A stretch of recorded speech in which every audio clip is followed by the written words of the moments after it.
Set for the second half here from Hudsonville. Apologies to those of you trying to tune in. East Kentwood and those quarterfinals, you can find those online. Joey Sutherland with East Kentwood will be streaming those separately. We had some issues with the stream in the first half. Appears we set it to kids only mode. And Matt, as you know, water polo is not always for the faint of heart. It is not. Possibly the reason why we didn't hear anything from anybody there in the first half. We are underway here. Second half, Eagles win the opening sprint. Worked down the right side by Deininger. Teams did not switch sides here in the state tournament. Lob shot, and it's a goal for Deininger, second of the game. Boy, that's a big-time goal as she fires it cross cage from the outside off the fingertips of Green. It's a 3-2 Eagle lead. And again, taking advantage of the rule, did not shoot it immediately, got live by popping it, and then let a good shot go. Bulldogs appear to be running something off the reset here as Green will come out for the pass. Little pick play. They get Bargainquast open on the top side. Had some room, doesn't take the shot, gives it into set. And an exclusion called here in the middle on Guevara. Another opportunity for Granville to execute with the man advantage like they did in the first half. Bring it inside to Kelly, top side. Long shot from the outside off the goalpost here by Bargainquast and swum out wide here by Aaliyah Tracy. Tracy able to get rid of the ball out of some traffic there as Castro came. Granville tried to catch the defense napping as they were communicating the shift over, but the goalie was ready for that one. And now the Eagles, their first lead of the day, they're up 3-2. We'll see Deininger's back up at the point this time. She was having some luck from the outside.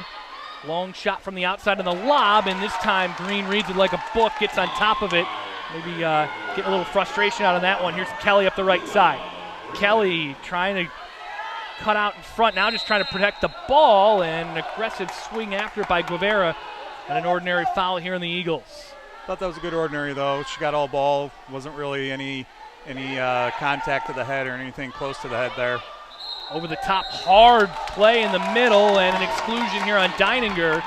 Now here's Light to the outside, give it to Bargainquast. Bulldogs, another 6-on-5. I don't think Godek liked that call, but I have to say that was another hard two-handed foul. So I think that was a pretty good call by the official there. They have been physical. Defense shifting here in the 6-on-5 all over the place.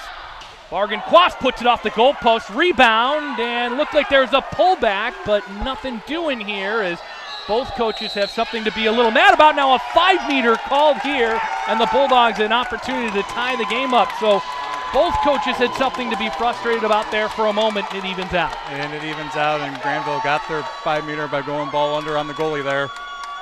Castro to take the 5-meter here. Josh Arendt lines it up. Castro, the shot, top left corner, and it's a tie game at 3.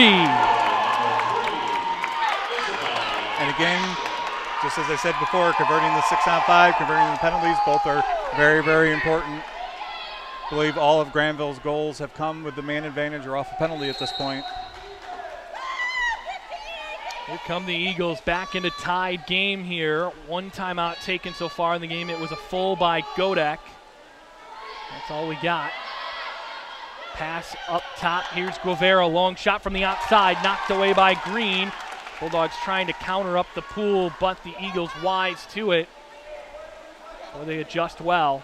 I'd be really curious to see that there's a theory that the more patient you are, sometimes the better it is on the offensive end, because it's hard to play defense for 30 seconds, and that shot seemed a little rushed there by Skyline. Right side, Castro with room, gotta knock down the pass. Another hard foul by Deininger. To the outside, Light to the middle, Bargainquast into some traffic. Just turned it right over, swam the ball right into traffic and Deininger. And an ordinary taken here by Castro. Game's kind of taken an escalation on the physical side, so that'll be interesting to watch here in the second half, how the officials decide to control it with the whistles. Well, as you know, these are two of the best officials in the state year in, year out, so wouldn't expect too many issues there. Oh, definitely not. There's a pass into center. Enrique Shakespeare kind of get mugged here a little bit, taken away by Green. That is an excellent play by the goaltender, being aggressive. And I thought there was a very good no call. The center trying to get the official to make the call there, but goalie had it, swam away with it. Here's Potteret up the right side, looking for somebody. If she went far side, she would have light, but that's about all. Ordinary foul drawn here. Bargenquast into the middle for Castro. She's got a little room. Cuts to the middle, and an exclusion called here on Sloan. Pretty easy call there over the back with the pullback. Bulldogs drawing enough of them. We'll see if they can tie this one or take the lead again. Right side, here's Brzee. Brzee sitting still, surveys the pool, walks it in now. Brzee, cross pool pass, not enough on it. Turn it over here to Deininger. Interesting there, Skyline immediately pressed out on the weak side. I'll be curious to see if Granville might try to use a timeout next 6 on 5 they have to adjust. Deininger up the middle. She's been the X factor for the Eagles in this one so far. Going to be an exclusion called from the near side on Castro. Up the middle, Enrique Shakespeare turned around looking and waiting for the pass. And it's going to be an ordinary foul. It's turned over to the Bulldogs here. Now up the middle, here's Bargenquast jetting behind the defense. Bargenquast draws an exclusion. Actually not a bad exclusion to take defensively. A couple more strokes and that could have probably been a penalty. Here's Bargenquast. Bargenquast looking for Brzee. Brzee settles it out wide. 14 on the exclusion clock, and a timeout here wisely by Mitch Fountain and the Bulldogs. Tie 3-3 with 2:56 to go here in the third. And there's that aforementioned timeout. However, I think that was more because the player that was excluded was just getting back into the play. So good opportunity to set something up here, maybe adjust what they've been trying to do on 6 on 5. Since Skyline on the last one looked like that they were starting to see some things and pressing out at certain positions there. We're going to take a quick break here. Catch us on social media at MWPA on Twitter. We're going to have some links coming out here shortly.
Back up and running here, and again, we apologize for some hitches in the stream. That's what happens when you try to do a full-time production. Really, for the first time ever, Matt, as we're producing this game with cameras, extra mics, soundboard, all the fun stuff. A full-time production with part-time volunteers, right? Exactly. Here come the Bulldogs on the 6 on 5 out of the timeout. So they had time to draw it up. Deininger, tough defensively. Boy, she is tough to play against. Skyline now even. Bargenquast calling for the ball. She's got room. 5 on the shot clock. Takes the shot off the post. Rebound. They score. Castro gives the Bulldogs the lead. That was a great look on the 6 on 5. Unfortunate that didn't go in, but great job there on the rebound.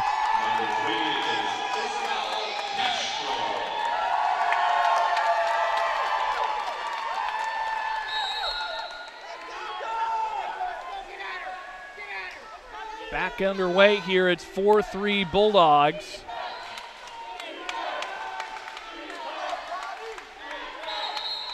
An exclusion called here. Looks like it's going to be on Castro going back to the corner on that far side. Long shot from the outside. A big arm stopped that time right in the elbow by Green. Didn't catch the number on that shot, but it was a hard one there on the exclusion.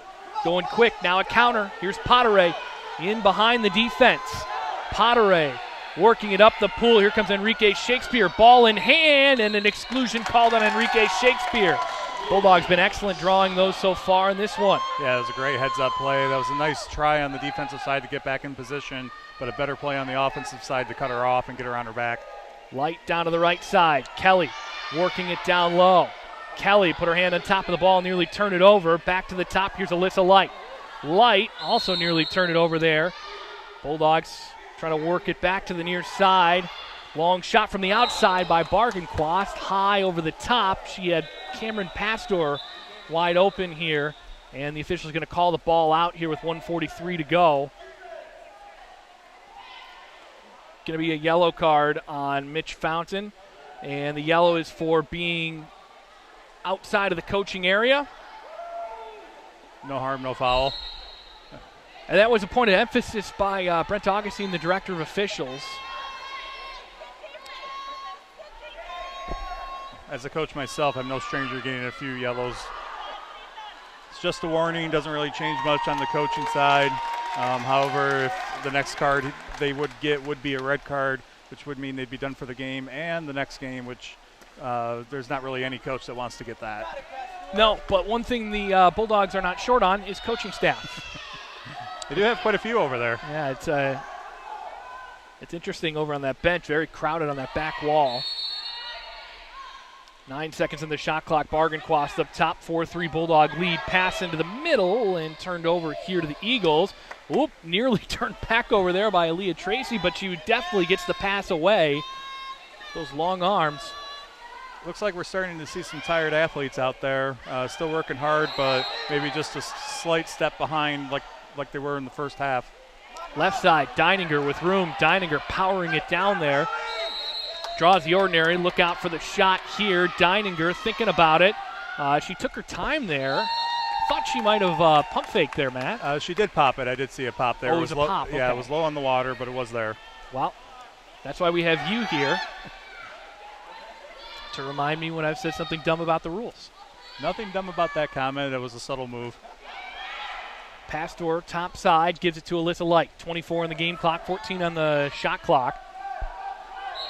Right side, Kelly, offensive foul in center, I believe. I believe so, yes. Looks like a push by Holly Bankson. 19 on the quarter clock. Pass flown up the pool. It's way out wide, so not really much of a counter opportunity now as Eagles looking for something in the center. Offensive foul, 7 on the game clock. Got to get rid of it quickly. Down to 4 seconds. 3 seconds, 2 seconds, and 1, and we're headed to the fourth quarter. It is a one-goal game. The Bulldogs of Granville lead this one 4-3. We'll take another quick break here on the MWPA Network.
Set to get underway in what should be a very exciting fourth quarter. It's 4-3 Granville. They lead it over the Ann Arbor Skyline Eagles, the East Regional champions. 4-seeded Bulldogs had a tough weekend at regionals a week ago here.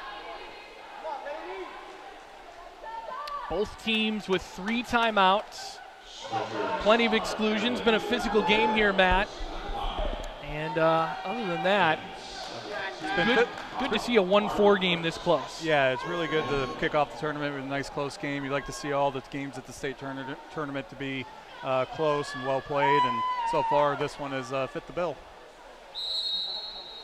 Deininger going to take the sprint against Bargenquast here to start the fourth.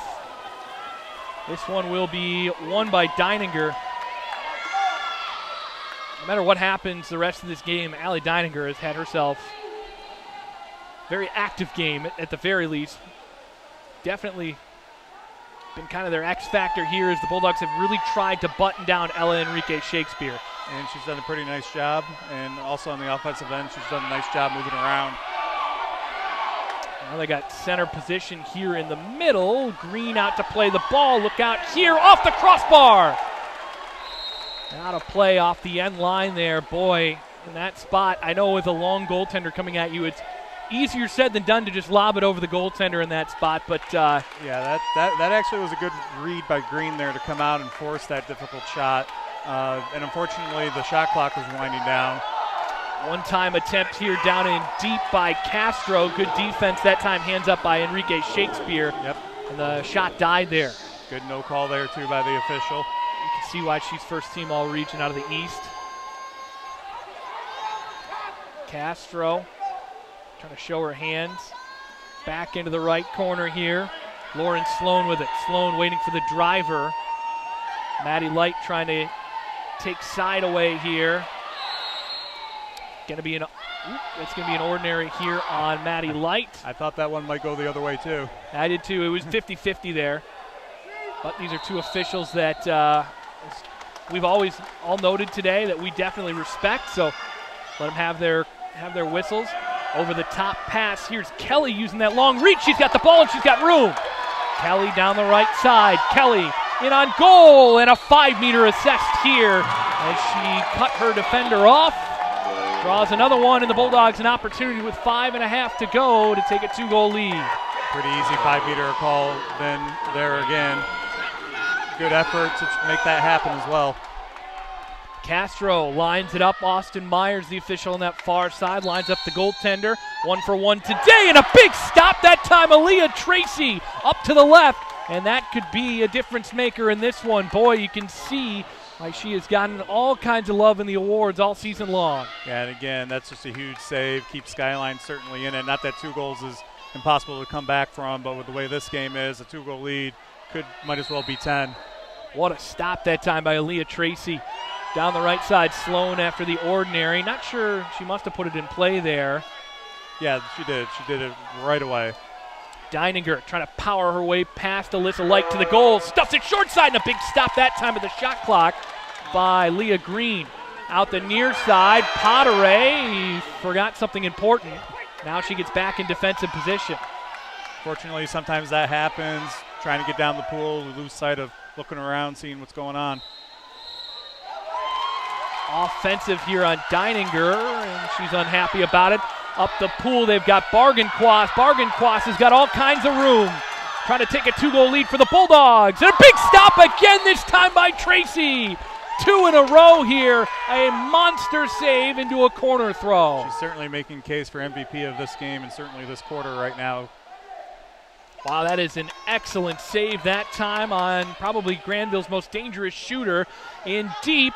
Bargenquast lost possession of the ball. Good defensive play by Enrique Shakespeare. And taken away by the Eagles, Rebecca Godek wants a timeout with 4:26 to go. And again, yes, very, very smart defensive play there. She gave up inside water. As soon as that ball came in, though, she showed hands to let the official know she wasn't doing anything, which resulted in the no call and the steal. It's interesting because in this game, it feels like, it almost feels like after those 2 stops that Skyline's winning, but you look at the scoreboard and Granville's still in front right now. But you're going to want to try and finish your next opportunity if you get one against Rebecca Godek, because these Eagles have not gone quietly. Yeah, and if you're Granville, you can't be frustrated when that happens. You got to realize that you're putting yourself in position to convert opportunities, and it's just a matter of finishing those opportunities now. The rest of the game, and in the last couple possessions, they've had counterattacks, which is a sign that maybe Skyline is getting a little tired and Granville's found that extra gear. But we'll see if this timeout helps settle Skyline down. Going to be important to do so. Still a full minute on the timeout clock here. That is the second charged full timeout for the Eagles. Both coaches saving them into the late minutes of this one. See what the Eagles have drawn up. Low scoring, well played game. Both goaltenders have made a lot of big stops. And these are two of the goaltenders that, as we talked about, they're probably, I want to say, all five all-region girls goaltenders, because there were 5 of them, are in the state tournament, but 2 going head-to-head here in the first round. That's not easy for any shooters. No, it's not, and it's, as I said at the start of the game, the goaltending battle is going to be key, and right now it's pretty even. Bulldogs trying to crash on set. Going to be an exclusion here up top on 17. That's Bargenquast. Bargenquast trying to get out of the play. Here's Deininger. Deininger with room, thinking about it. Instead, give it topside. Guevara, long shot off the crossbar. Oh, it nearly went home. Couple inches lower, and we're tied. And I think Skyline right now is going to look back at their 6-on-5 opportunities. They have to start converting those here late. 3:45 to go here in the fourth. 15 on the shot clock. Granville slowly up the pool. Bargenquast to Light. Over the front, ordinary foul here. Light looking for somebody. Backside, here's Maddie Light. No relation. Ball under, this time on the near side by Sloan, and going the other direction with 3:33 to go. Good defensive play that time by Sloan to come over the top. Yep, and got the ball under. Let's see if Skyline can get something going here again on the offensive end. A lot of the same players have played a big chunk of this game really for both teams, so I think you're starting to see some of the fatigue and wear. Especially from this season being so unique what it was. In deep, there's a driver. She's got side in front, taken away by Green.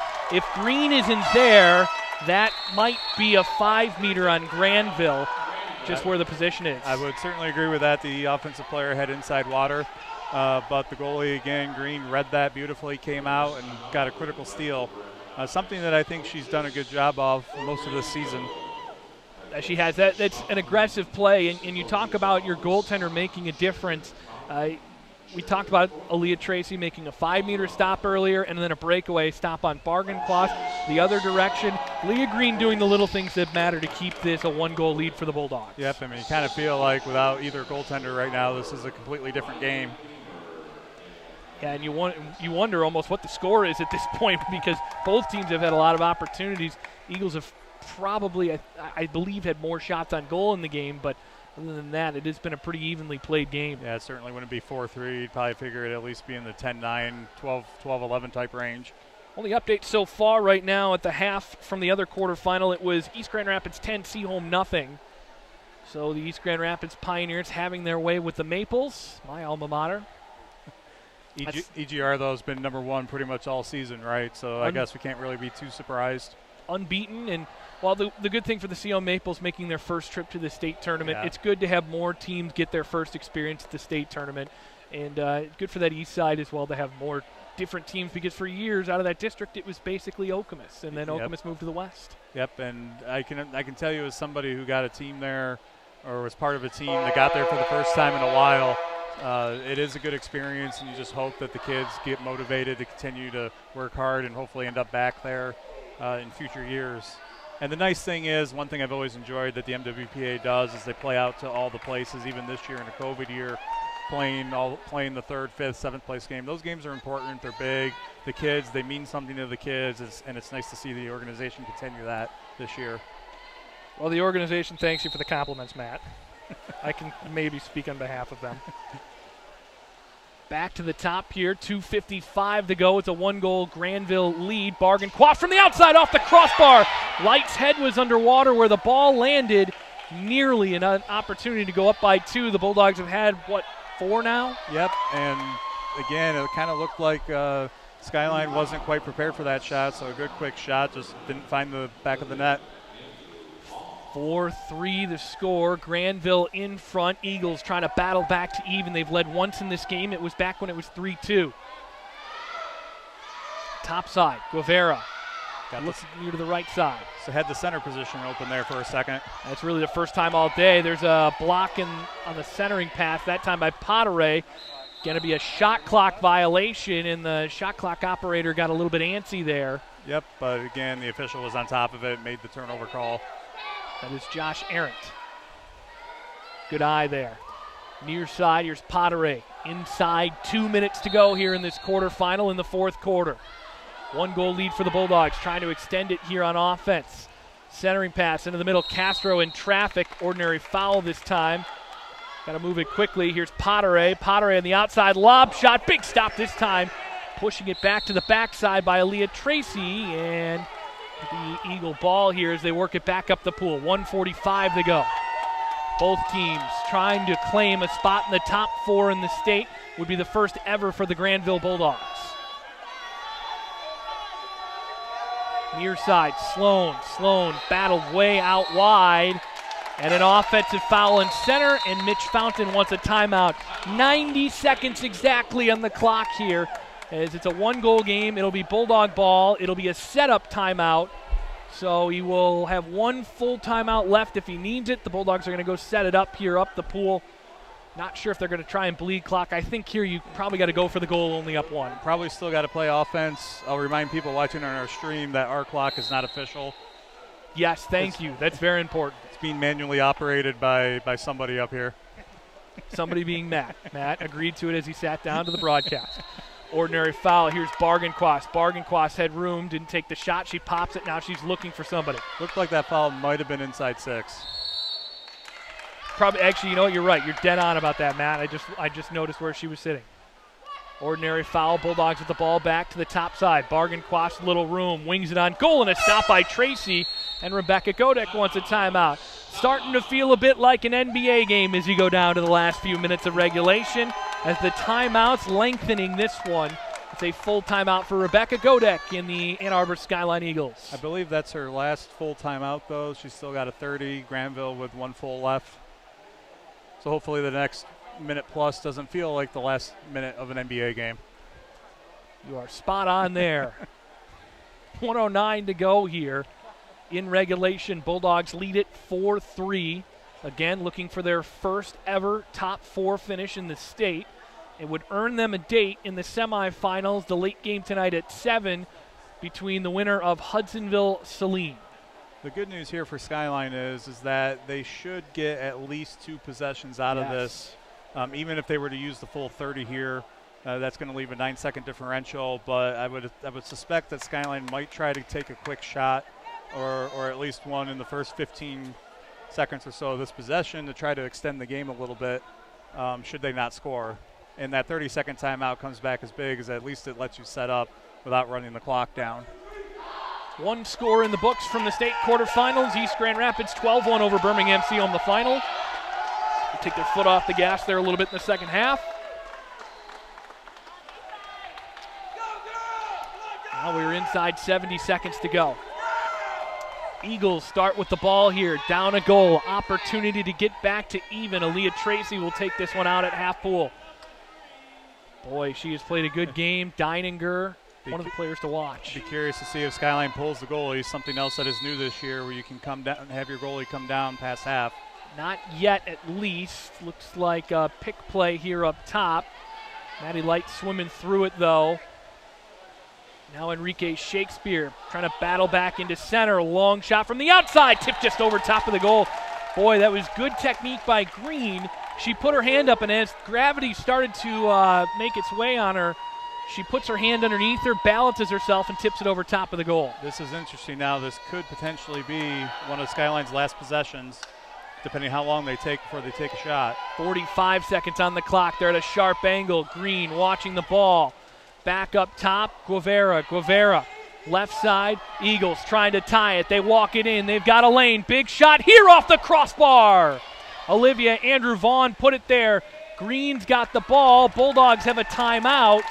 Shot clock is off. Time Skyline, you got to pull the goalie. You got to press everybody out. A little late here. Green, cross pool. And Rebecca Gibb finally gets her goalie out of the cage. I think Granville not taking the timeout here is big. Final seconds to go, 5 seconds, and this will do it. The Granville Bulldogs are headed to the state semifinals for the first time in program history.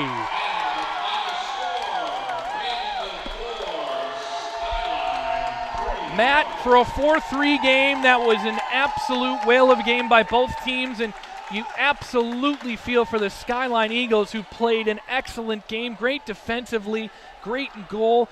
Man, you wonder what it would have been like in a different matchup, because these are two teams that are absolutely deserving of being in the Final Four. Oh, definitely. And, you know, you always come to this point, and there's probably always a couple of teams that lose in the first round at least that, you know, you can easily say on a different day they could have won that game and been in the top four. Skyline certainly fits that mold.